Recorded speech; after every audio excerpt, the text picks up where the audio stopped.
স্বামী অরূপানন্দজি মহারাজ মাকে একদিন জিজ্ঞেস করলেন, ছবিতে কি ঠাকুর আছেন?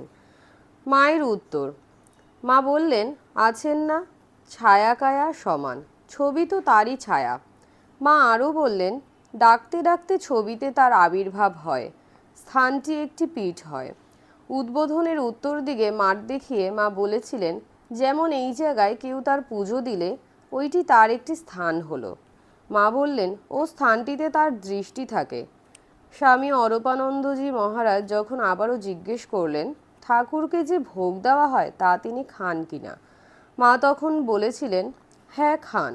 তার চোখ থেকে একটি জ্যোতি বার হয়ে সব জিনিস চুষে দেখে, তার অমৃত স্পর্শে সেটি আবার পরিপূর্ণ হয়, তাই কমে না। নমস্কার। আমার এই অডিওটি ভালো লাগলে প্লিজ লাইক, শেয়ার এবং সাবস্ক্রাইব করবেন।